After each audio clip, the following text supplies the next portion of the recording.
mostrar o que acontece durante uma reunião espírita vista do outro lado, do lado dos espíritos. Muito bem, começamos com a primeira imagem, dando os créditos ao trabalho, todos os envolvidos no trabalho, e logo em seguida, a primeira cena do primeiro capítulo. Antônio Carlos Tonini volitando com um companheiro que vai acompanhá-lo até a casa espírita, de uma região que ele conhecia bem. Ele morou nessa cidade, trabalhava noutra casa, era um trabalhador espírita, desencarnou e, do outro lado da vida, quis conhecer o que acontecia durante uma reunião. Já que do lado de cá ele tinha conhecimento, do lado de lá ele queria saber como as coisas funcionavam. Muito bem, costumo brincar que nessa cena em que eles estão volitando, você não deve tentar fazer isso em casa, porque com este corpício ainda não é possível volitar. Já dentro da casa espírita, eles são recebidos por um responsável. Toda casa espírita, todo núcleo, em qualquer organização terrestre, sempre existe um espírito responsável que cuida do bastidor, e a casa espírita não é diferente. Joel é o espírito encarregado dessa direção. Ele recebe Tonini, o cumprimenta e aproveita para apresentar a Tonini Marcos, o espírito que está logo atrás do Joel, à direita, é que ficará responsável por acompanhar Tonini nas suas observações durante a reunião. Logo em seguida, o mesmo Joel reúne todos os trabalhadores, horas antes até da reunião começar aqui na Terra. Todos os trabalhadores se aproximam, vão ao salão principal para a prece e para a sua preparação. Costumo brincar também que nessa reunião de espíritos não tem nenhum anjo com asa. Os espíritos, nada mais, nada menos, são aqueles que saem da Terra e continuam suas experiências do outro lado. Portanto, há muito trabalhador aqui da Terra que desencarna e continua trabalhando na sua casa de origem, por exemplo. Feita a preparação, começam as observações ainda sem o público ter chegado à casa. Uma das coisas a que Tonini se refere é que toda instituição tem uma equipe de defesa, uma equipe de segurança. Por que isso? Ora, porque aqui na crosta aglutinam-se muitos espíritos que não têm o ideal do Cristo, estão distantes das lições de Jesus e, portanto, eles poderiam invadir o ambiente. É preciso ter seguranças para isso.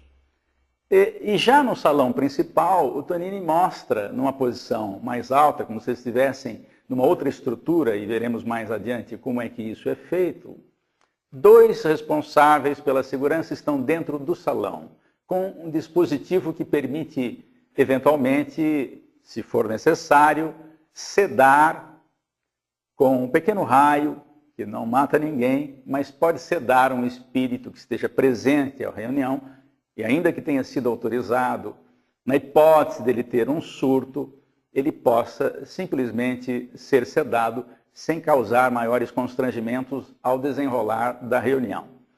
Então, o Marcos mostra ao Tonini esses 2 espíritos que já estão apostos para essa eventualidade, quando os encarnados e os desencarnados forem admitidos ao salão principal. Falamos então de uma primeira equipe, que é a equipe de segurança que a Casa Espírita deve e tem. Agora vamos falar de uma outra equipe que também a Casa Espírita tem, é a equipe médica. O responsável pela equipe médica já está no ambiente que será utilizado para os passes, e observa-se que 2 trabalhadores carregam uma espécie de ânfora à mão, e o Tonini pergunta o que é isso ao Marcos. E o Marcos explica que aqueles são recursos colhidos na natureza. Aqui na natureza densa, mas eles recolhem os fluidos que são emitidos pela natureza densa. Vamos ver que tipos de fluidos são obtidos na natureza. Essências que saem das árvores, das raízes, das cascas das árvores, muito antes das folhas, mas também dos frutos e também das flores. E é claro, não podemos esquecer da água. o solvente universal, de onde saem muitos recursos para o tratamento na casa espírita durante a atividade do passe.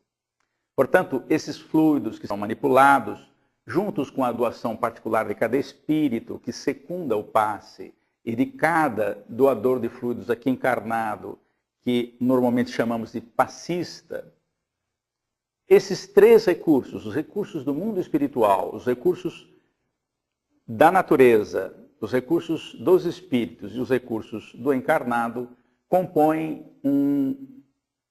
uma trilogia que vai receber um quarto elemento, que são recursos de mais alto. Mas nós falaremos isso mais à frente nessa história. Conhecida a equipe médica, vamos passar a uma equipe que normalmente nós não temos notícia, de que nós não temos notícia usual. Uma equipe que faz o trabalho com equipamentos na casa espírita. A cena que você está vendo agora mostra alguns desses equipamentos.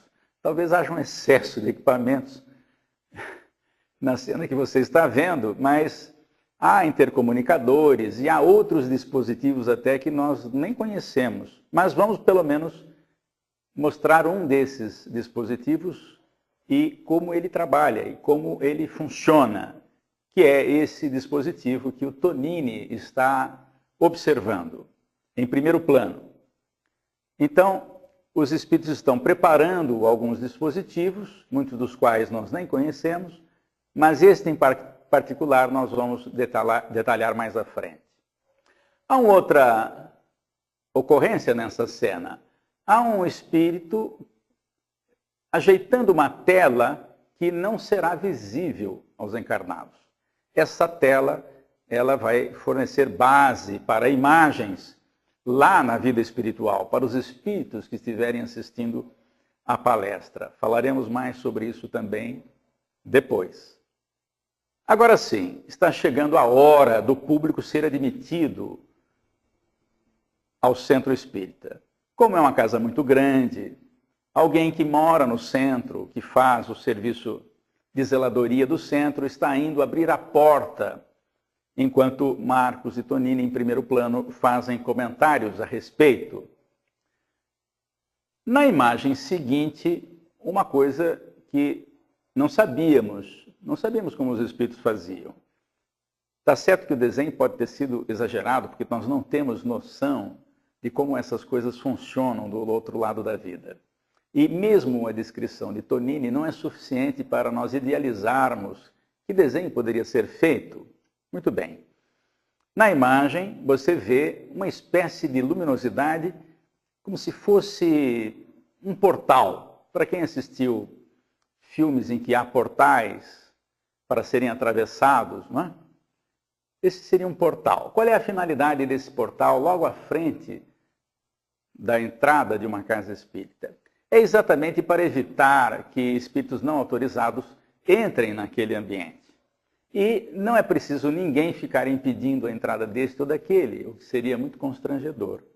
É um portal iluminado e que só permite passar espíritos acima de determinada frequência de pensamento. Portanto, nós não temos maiores preocupações quando entramos na casa espírita desse jeito, porque os espíritos não autorizados ficam lá fora. Naturalmente, há aqueles casos difíceis, por exemplo, de uma ligação obsessiva entre um encarnado e um desencarnado, cuja separação talvez não fosse conveniente. Há mesmo referência na bibliografia espírita que uma obsessão de muito tempo não pode ser desligada de uma hora para outra, porque inclusive pode haver prejuízo de saúde e às vezes até de morte para aquele que está encarnado. Esse portal, então, tem essa finalidade, separa sem precisar ninguém ficar lá impedindo a entrada deste ou daquele e, portanto, não constrangendo os trabalhadores. Vocês vão notar aí que há trabalhadores encarnados entrando, há inclusive uma criança dando a mão à sua mãe, estão entrando porque a Casa Espírita também tem, no dia da reunião pública, um espaço reservado à noção espírita e evangélica, segundo o Espiritismo, para crianças e jovens. E essa casa tem essa atividade durante a reunião pública. É uma casa grande. E você pode ver também, à frente da imagem, vários espíritos, com o perispírito de tonalidades diferentes. Foi usada a cor escura para mostrar aqueles espíritos que estão aqui na crosta e que não conseguem ascensão, e, portanto, diante daquela luz muito grande que o portal oferece, muitos até confundem como sendo ali a porta do céu. Há essa referência.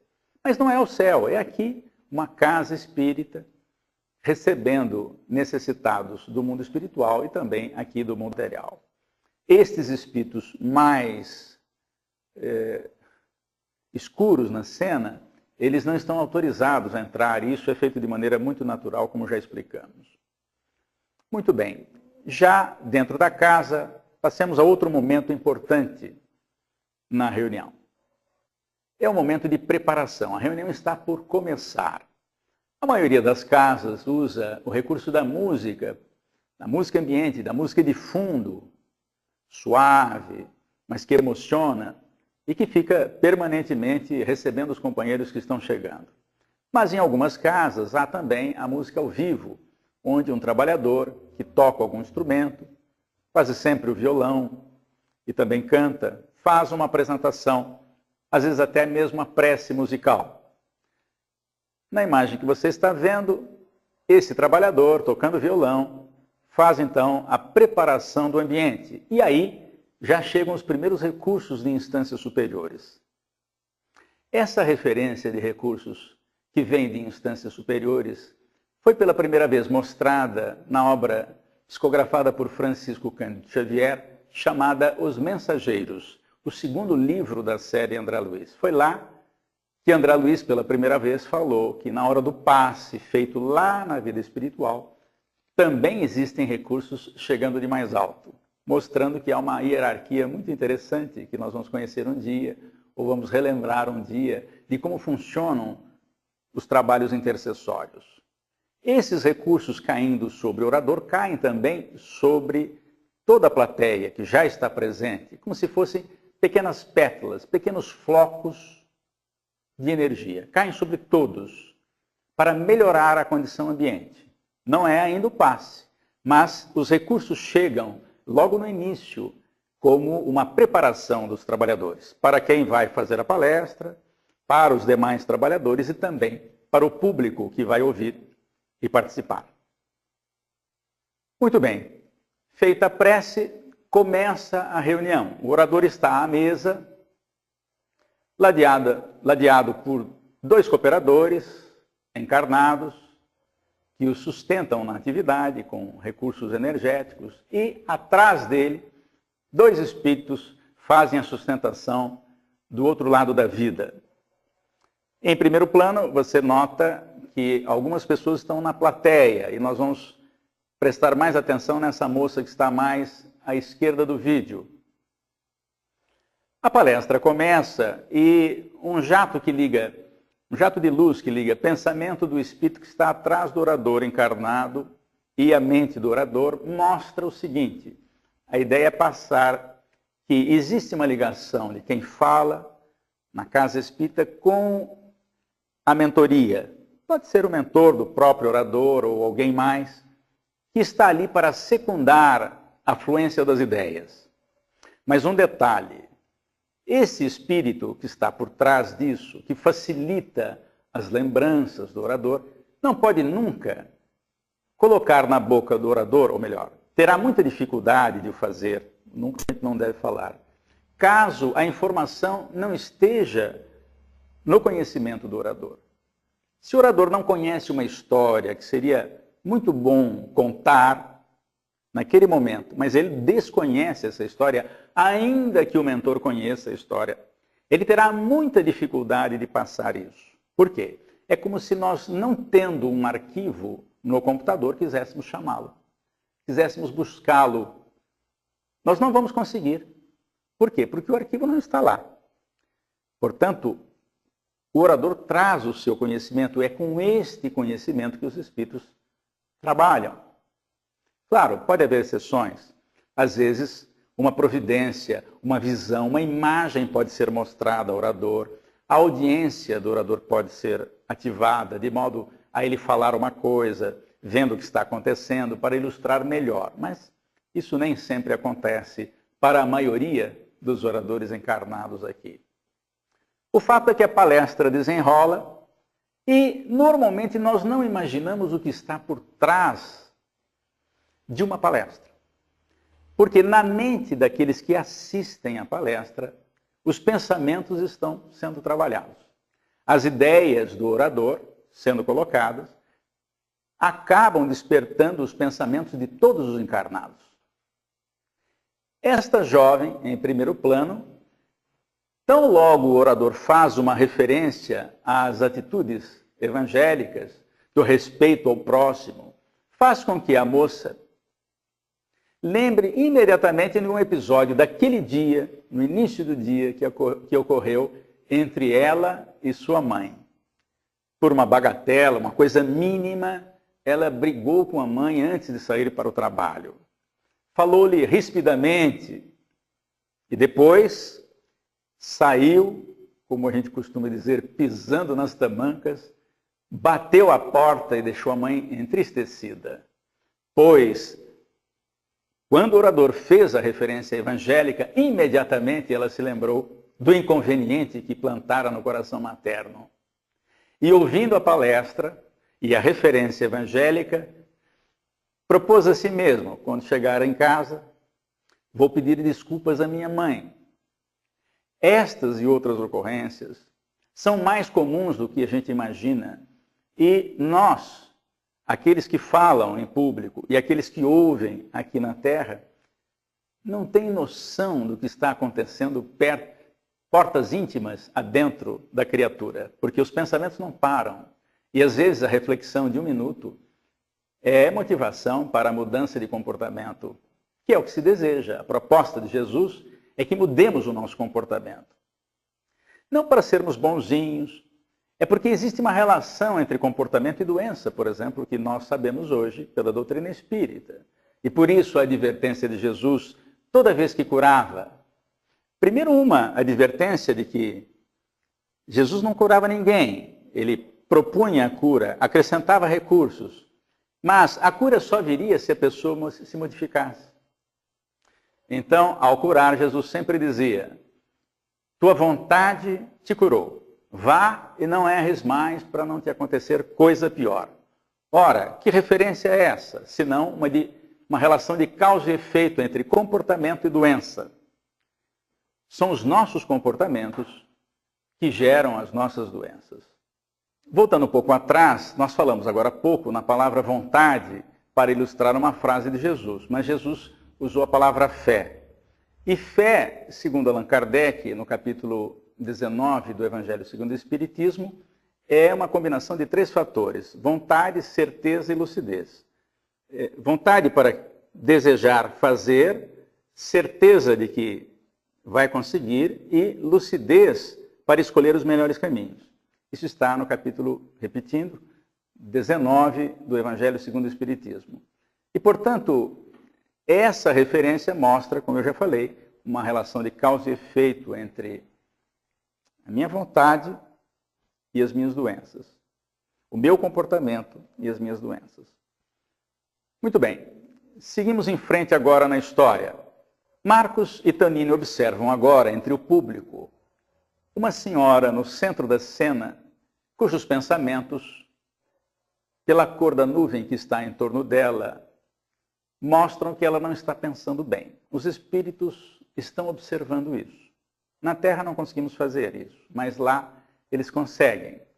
Essa senhora está pensando alguma coisa que não é boa e, portanto, esses pensamentos acabam escorrendo para o seu tórax e ela sente uma certa pressão no tórax.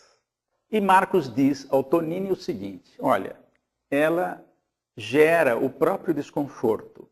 Mais uma vez a tese de que as nossas doenças têm causa no nosso comportamento.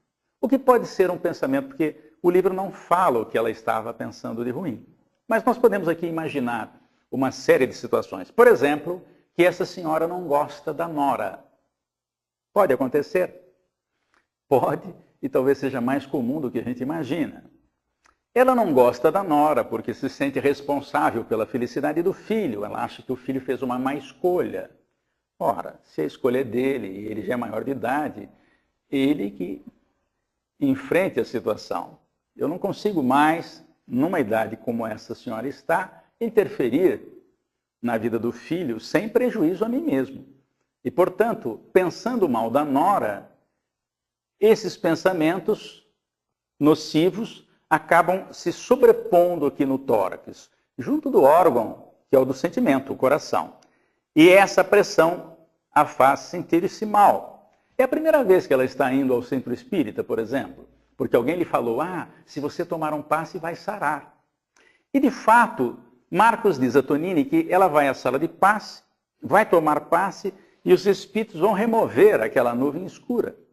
Mas, se ela não mudar comportamento, ela vai continuar com esse problema, porque se chegar em casa e voltar a pensar mal da nora, ela vai produzir novamente aquele teor de pensamento, que vai escorrer e vai se concentrar logo acima do órgão do sentimento. Esse desconforto vai permanecer. Ela só vai sarar o dia que ela mudar comportamento, marcando a tese de Jesus, que são os nossos comportamentos que geram as nossas doenças. Portanto, ela vai tomar passe várias vezes e vai melhorar, mas ela é a geradora do próximo desconforto. Se esse desconforto prosseguir, ela pode ter, por exemplo, vou dar um exemplo, isso não quer dizer que o que eu vou citar seja o caso de todas as pessoas que passam por esse problema. Pode ser que ela tenha e desenvolva nódulos no seio, por exemplo. Se esse problema persistir, é possível que o câncer venha também nessa região. E às vezes em palestra, algum homem levanta a mão, senhor Américo, quer dizer que eu nunca vou ter câncer aqui no tórax, porque eu não tenho seio. Eu respondo, cuidado, porque o órgão de choque pode ser outro. Somos nós que localizamos a energia negativa onde a gente quiser. Por quê? Porque há órgãos de choque por todo o corpo. E às vezes, se na mulher é aqui, nesse caso, no homem pode ser no outro órgão. Mas vamos em frente. Agora a cena mostra 3 pessoas, uma dormindo profundamente, a outra cochilando, e uma terceira, uma senhora, que está piscando pesado. Por que colocamos isso? O livro fala que as pessoas, quando vão a uma casa espírita, nem sempre se comportam atentos. Há pelo menos 3 causas identificáveis. Podem existir outras. Aquele senhorzinho mais no fundo, que dorme profundamente, faz um trabalho difícil, um trabalho braçal, chegando à casa espírita, está cansado, o ambiente da casa espírita favorece, a leveza do ambiente, do ponto de vista fluídico, energético, facilita, ele aproveita aqueles instantes e acaba descansando ali mesmo. Já isso não acontece com aquela senhora que está piscando duro. Ela não está prestando atenção direito na palestra, e quando não presta atenção, ela se desinteressa, acaba fechando os olhos muitas vezes, piscando duro, é capaz de dormir. Talvez seja por causa também do orador. O orador às vezes não está agradando. Pode acontecer, não está num dia bom, não está num dia feliz. Mas também ela não exerceu a vontade no sentido de aprender com as lições que são faladas na casa espírita. Todo orador, todo falador da casa espírita tem uma coisa a dizer, tem uma experiência a contar. E, portanto, nós podemos nos utilizar dessas experiências se estivermos atentos. Mas, em primeiro plano, aquele que dorme aí profundamente, esse senhor está sob influência. O espírito que o influencia não gosta que ele vá ao centro. Ele não entrou, está lá do lado de fora. E tem uma nuvenzinha escura aí, né? Um pensamento, como se fosse um jato de pensamento escuro, dirigido a ele, pelo seu amigo, o obsessor, que o aguarda sair do centro. Ele não conseguiu entrar, mas lá do lado de fora, ele hipnotiza à distância o seu companheiro encarnado. Por quê? Há múltiplas explicações. O livro não fala qual é esse caso, mas muitas pessoas dormem numa reunião por influência obsessiva ou por influência perniciosa de espíritos que não puderam entrar e não querem que o seu protegido, entre aspas, se desconecte da sua tomada mental.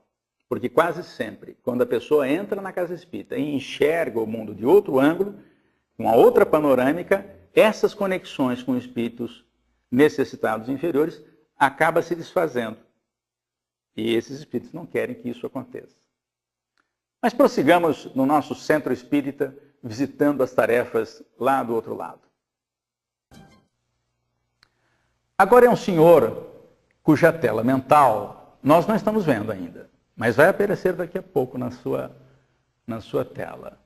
Tonini está percebendo, com a ajuda de Marcos, que este cavalheiro não está atento à palestra. Ele olha, mas não vê. Não enxerga. Ele está pensando em alguma coisa. Vamos ver o pensamento dele. Ele está pensando nos negócios. Está se vendo na mesa de trabalho, no escritório. Tonini pergunta a Marcos se ele está com algum problema. Ele diz, não. Ele só está preocupado em ganhar dinheiro. Pode ser que esteja visitando pela primeira vez a casa espírita e ainda não atentou para a proposta dos espíritos. Portanto, isso é muito comum na casa. Aquelas pessoas que vão assistir a palestra, mas estão vivendo uma outra realidade nos seus pensamentos. Bem, agora chegou a hora de nós conhecermos o que acontece do outro lado da vida para aqueles espíritos que entraram para também assistir a palestra. Algumas pessoas podem ficar preocupadas quando entram numa casa e sentam-se à cadeira. Elas podem se perguntar, será que eu estou sentada no colo de um espírito? Ou é ele que está no meu colo? Isso seria constrangedor. Nós, na casa espírita, não temos essa preocupação quando já somos de algum tempo na doutrina. Mas aqueles que chegam pela primeira vez podem ter essa dúvida. A cena que você vai ver mostra que há um mezanino, uma região estruturada no mundo espiritual, com recursos de matéria do mundo espiritual,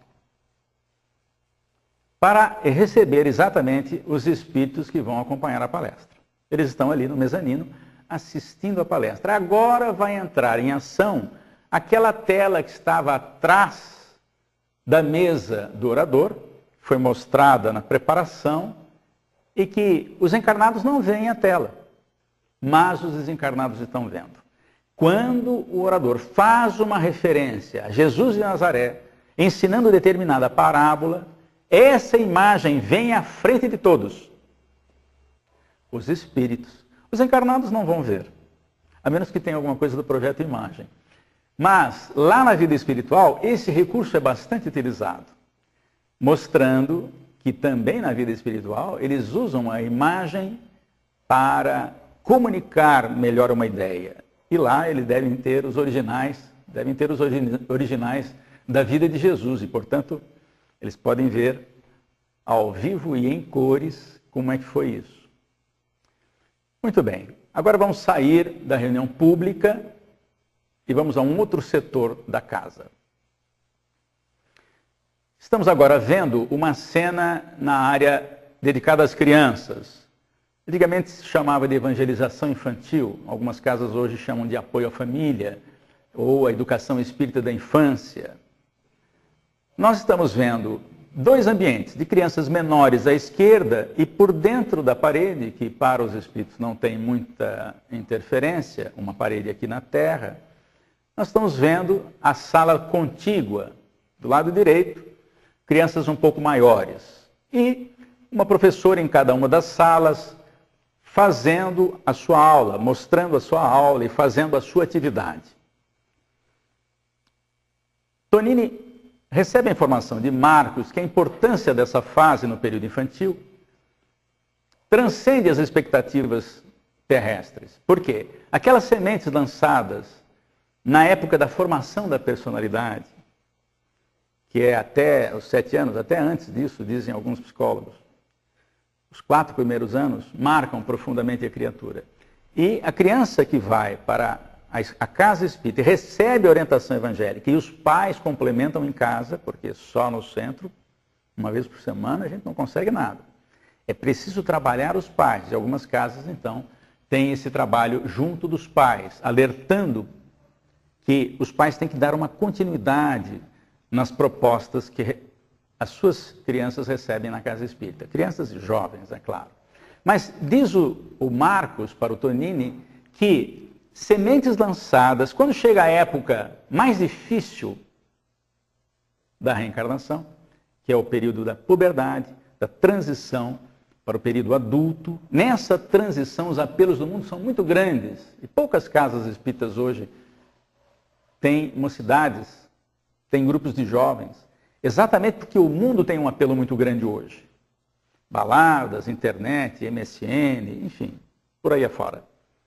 Mas, diz o Marcos, se a semente foi lançada, muitas vezes nós conseguimos evitar que um jovem se comprometa diante de alguma circunstância da vida, porque a semente estando lançada, nós conseguimos ativar a lembrança dele para aquele ponto da lição. E às vezes com isso conseguimos evitar um mal maior, ou até evitar o mal. Mas Tonini observa que há outras mulheres na sala, espíritos, que estão observando a aula. E ele pergunta o que é. E ele diz, Marcos diz que estas mulheres faliram na tarefa de educar os seus filhos. E agora estão se preparando novamente na vida espiritual, observando o que se deve fazer com as crianças, para, em voltando à Terra e serem mães novamente, se preocuparem mais com a educação, com o processo educativo das crianças. Muito bem, agora vamos voltar ao salão principal, para falar de um equipamento daqueles todos que nós vimos lá. Nós não sabemos que equipamentos tem na vida espiritual, mas esse os espíritos contaram. Naquele livro de vibrações, ou naquela urna de bilhetinhos que tem sempre à entrada do salão de palestras da casa espírita, o livro, ou bilhete, no caso aqui é um livro, as pessoas anotam nome e endereço, não é isso? Pedindo o quê? Normalmente a ajuda dos espíritos para aquele nome, para a pessoa que está naquele endereço. Eu costumo dizer que nenhum político atende pedidos num abaixo-assinado com uma única assinatura. Ele só vai se mexer quando tiver um número muito grande de assinaturas, até para que possam voltar nele futuramente. Na vida espiritual, a intercessão funciona mais ou menos assim.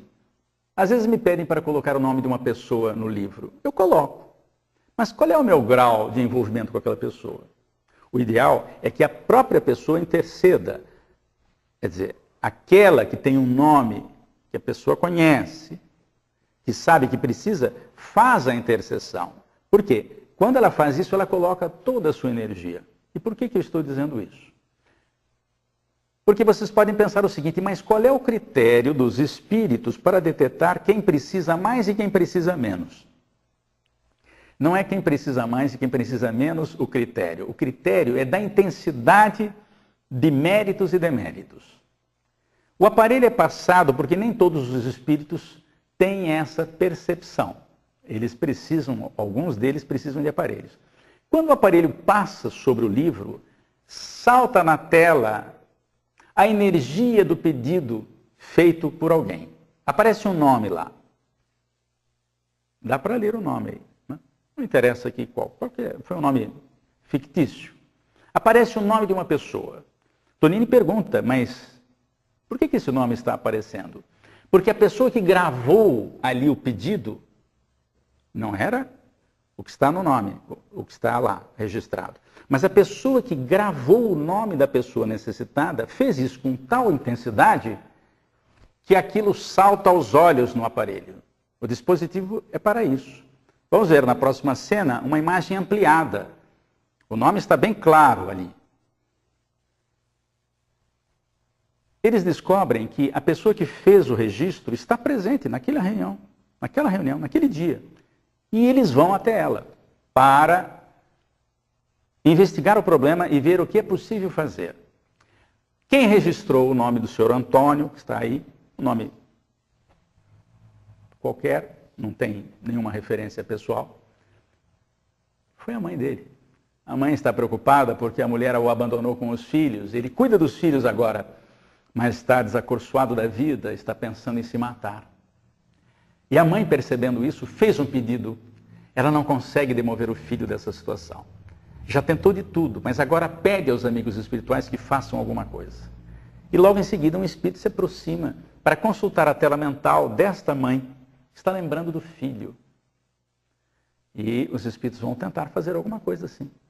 A pedido dela. O mérito é dela. A necessidade é do filho dela. E eles vão ver o que é possível fazer. É claro, em toda ajuda tem uma recomendação das lições de Jesus. Primeiro nós temos que nos ajudar, depois o céu ajuda. Ajuda-te que o céu ajudará. Mas, como a mulher, a mãe da pessoa, fez um pedido com muita intensidade, os espíritos vão fazer o que é possível. Muito bem. Agora chegou o momento dos passes. Lá na sala de passe é que vamos observar um outro fato. No canto lá à esquerda tem uma pessoa pensando em tudo, menos no que está acontecendo ali. E mais no centro das pessoas que vão tomar o passe está uma jovem que sai levemente do corpo. E podemos perceber isso pelo laço que une o seu perispírito ao corpo de carne. O que Marcos explica ao Tonini? Diz que o passe, ele é de um teor de energia que penetra o nosso corpo. Mas, se o perispírito sai um pouquinho, por esforço da prece, da concentração de quem vai tomar passe, o perispírito praticamente absorve todos os recursos. E quando volta a se justapor ao corpo de carne, consegue fazer um efeito melhor, mostrando mais uma vez a lição de Jesus, a cada um segundo as suas obras.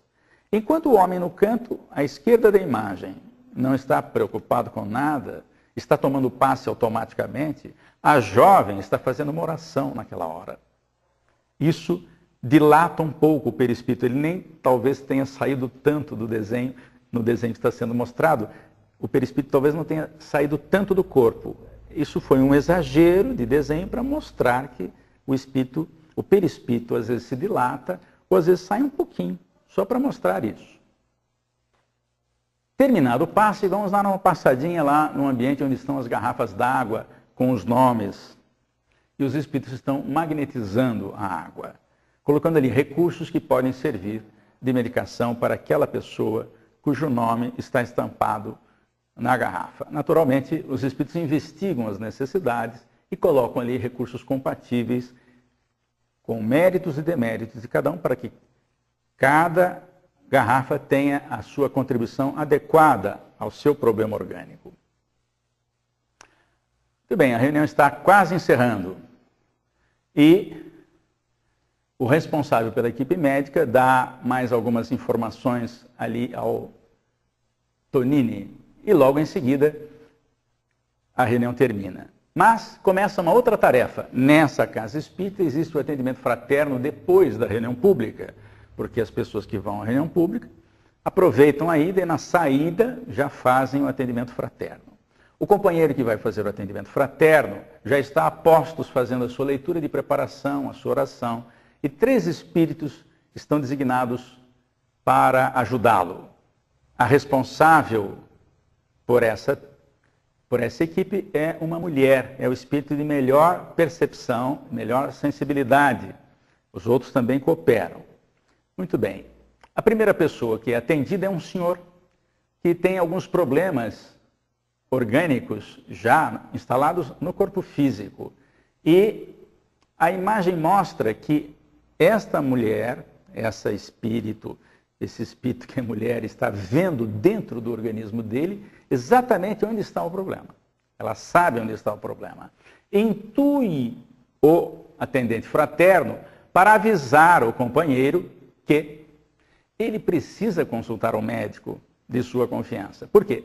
O problema já está instalado no corpo físico. Pode ser que precise de uma cirurgia, mas isso o médico terrestre vai avaliar. Do lado dos espíritos, ela está observando que a lesão, do outro lado, está observando a lesão e vai contribuir fluidicamente para que isso melhore também. Era a primeira vez que o senhorzinho estava indo ao centro espírita. Recebe uma intuição da atendente, o atendente fraterno, aliás, para que oriente essa pessoa para vir nos dias de tratamento de passe, por algum período, em função do problema, mas que ele não dispense o tratamento médico. Muito bem, agora uma outra pessoa entra, é uma jovem bastante desesperada, ela está numa espécie de obsessão, desesperada, ela não tem maiores sintomas no organismo físico, mas do ponto de vista psicológico ela está bastante alterada. Essa mulher, chefe da equipe, observa o psiquismo lá no fundo para saber o que está acontecendo e identifica imediatamente o problema. Ela está ligada a uma entidade que a persegue, está do lado de fora, não foi autorizada a entrar. Ela identifica esse problema e orienta o atendente fraterno para dizer a ela que comece também um tratamento de passes e também vai colocar o nome dela para o tratamento da desobsessão, porque ela está com uma influência perniciosa. E alguém poderia perguntar, mas que problema é esse? É o marido dela. Dessa encarnação não, ela nem casou. É o marido da outra encarnação, que ela abandonou. E esse marido não perdoou-a. Ela já está encarnada outra vez e o marido a persegue. Isso nos leva a muitas reflexões. Há sintomas que não sabemos as causas, mas elas às vezes são profundas, estão lá em outras vidas. E os sintomas estão começando a aparecer. Por sorte, ela procurou a casa espírita. Vai ser orientada, vai estudar, vai fazer cursos, vai entender a proposta de Jesus. E em se modificando, vai ajudar o marido a se modificar. Mas por enquanto, essa atendente manda entrar o espírito obsessor do passado. O marido entra, feroz, querendo agredir, mas é impedido disso. E ela conversa com ele, dizendo que as coisas vão se resolver de alguma forma, ela vai perceber o erro, ela vai se modificar. O livro não fala da solução do problema, mas isso acontece muitas vezes em muitas casas espíritas. As pessoas chegam, não sabem o que está acontecendo, os encarnados também não, mas propõem o conhecimento da doutrina e também do Evangelho de Jesus para mudar comportamentos. É isso que vai ajudar a mudar os outros. Muito bem, a reunião está terminando e agora os espíritos saem em caravana. Por quê? Aqueles nomes e endereços registrados, muitas vezes, não estiveram presentes na reunião. Portanto, equipes de espíritos saem agora da instituição, cujas portas se fecham para os encarnados, que vão para suas casas dormir, mas os espíritos continuam em ação. Agora, volitando, levam alguns espíritos necessitados para colônias. Outras duplas de trabalhadores vão até lares cujos nomes e endereços foram colocados no livro ou naquele bilhetinho despretensioso que a gente colocou na urna. Nada disso deixa de ser levado em conta por uma questão de respeito dos espíritos à casa que trabalha em nome do Cristo.